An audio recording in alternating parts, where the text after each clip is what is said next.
Hey, what's up, guys? Welcome to the Bible Study Minute. Today we're taking a look at Ruth chapters 1 and 2. And when we get to the beginning of Ruth and we look at the opening verses, what we see is that this is taking place during the time of the Judges. So, what we were just reading in the book of Judges, what we see happening here in Ruth is taking place during that same timeline. And during that time, there was at some point a famine in the land of Israel. And there was a man of the family of Elimelech that decided, you know what? This famine is too severe. We're going to go down to the land of Moab and settle down there because there's food down there and I want my family to survive. So, without replaying the whole narrative, sons get married. Eventually, the husband and the two sons die, leaving Naomi as a widow, as well as her two daughters-in-law. She wants to finally return to Bethlehem because she hears that there's food back in the land, and tells her daughter-in-laws to just go back home because she's too old to give them children to marry, and it'll just be really awkward for them to wait for a child to grow up to be of age to marry. So yeah, just go back home, go serve your gods, be with your family, remarry with someone else. But Ruth insists on going with Naomi back to Bethlehem.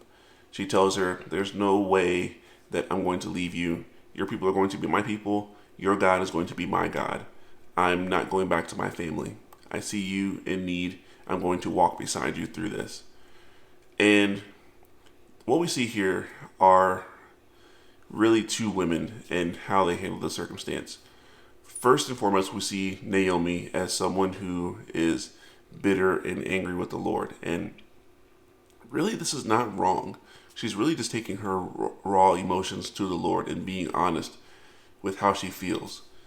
And that's how we need to be able to respond when we're dealing with such circumstances and loss. I mean, even in my own life right now, I've got friends and family who have lost loved ones and they're grieving. And I want them to be able to take their emotions to the Lord because He's strong enough to handle those emotions.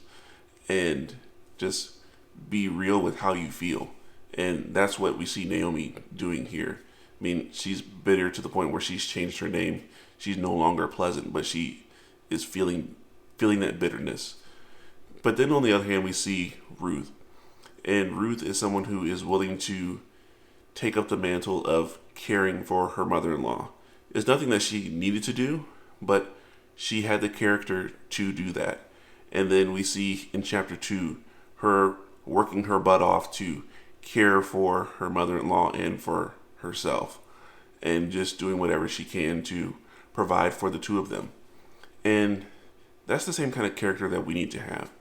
When we see family members in need, loved ones in need, are we willing to, instead of just turn back and going our own way, doing what's more convenient for us, are we willing to put in the work to care for those individuals as best we can? Because that's what I really want to take away from this narrative today, is not overly spiritualizing this text, because in many ways, even though the sovereign hand of the Lord is at work, it's not an overly spiritual text where God is like making Himself clearly known in these circumstances.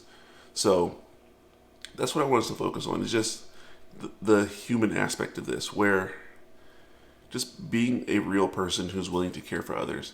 And do we have that same kind of character in us when those situations arise in our own lives? So that's what I want you to focus on today as you take a look at this text. And then we'll take a look at the rest of Ruth tomorrow and see what happens there. So until next time, grace and peace.